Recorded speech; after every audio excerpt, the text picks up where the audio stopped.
Okay, I'm going to give you a scenario. All right, let's see. And it's a test. I don't know if so much a test. Well, it's a university. There we go. Oh, that's true. That's true. So you go to your parents' home. You're wondering if they're eating. Mom is constantly saying, oh, yes, I'm eating, but yet she's losing weight and not looking healthy. What should we look for in body language to try to get a better insight on, is this task really being done or not? Because that's a common scenario. Oh, that's an interesting one, because I have two perspectives on that because, of course, the body language perspective, and I'm also a holistic nutritionist for more than 20 years. Okay. Yeah. So this is right up your alley, because normally what happens is this, what we've seen is the elder, all of a sudden, they're not taking care of themselves. They have a pack of saltines. And when you ask them, did you have dinner? Yes, I did. Well, that's difficult, even if you are skilled at lie detection. Mm-hmm. What if they believe that eating saltines And that's where is the dinner? problem would run into, I think. Yes.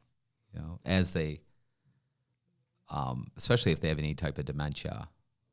Yes. But just generally speaking, let's say they know they're not eating properly. And they're lying. And they're fibbing a little because they don't want these daggone kids. As they get older, they keep getting in my business. How rude. How rude of them. I'm their father. I'm their mother. So what should they look for? Well, lie detection is not something that you can just determine or pick up with a stranger. We automatically and naturally can detect lies more than 50% of the time. When you've received a lot of training, you can get up to 80, 90, 95% accuracy. Wow. But one of the things that I always say is you have to baseline, meaning what does someone look like when they're telling the truth? Right. And your mom, for example, really well.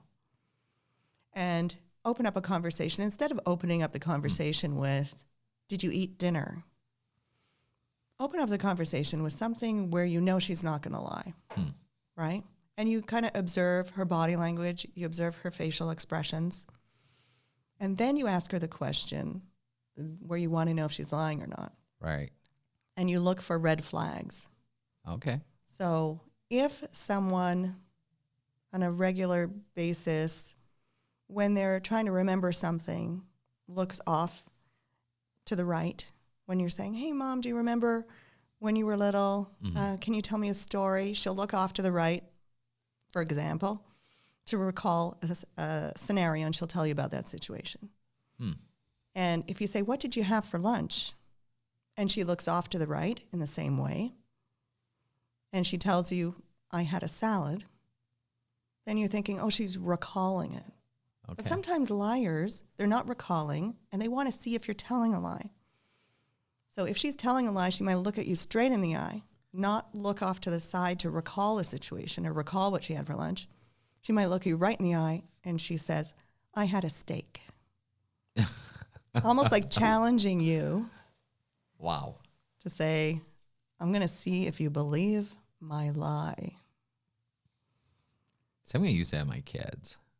I have really good kids, but you never know. We also do something that's called blocking when we're telling a lie. We do it unconsciously. If I say something that's not true, my unconscious mind doesn't feel good about it, and I might cover my mouth after because I'm ashamed of my lie. Or I might start to blink a lot. Really? Because they're trying not to see my own lie. They had videotapes of Clinton when he was being interrogated. Sure. And moments in which he was telling lies, he had a higher blink rate. Now, was it substantial where you and I would notice, or was it 10% and by reviewing video they were able to determine it? I think in that case it was quite obvious. Okay. When I was in sales and I was speaking with somebody and I knew they were uncomfortable, because I asked them a question and they started to blink very rapidly, trying trying to figure it out or not Does see not what's in front of them. compute. Does not compute. Yes, we're like computers. Oh, that's funny.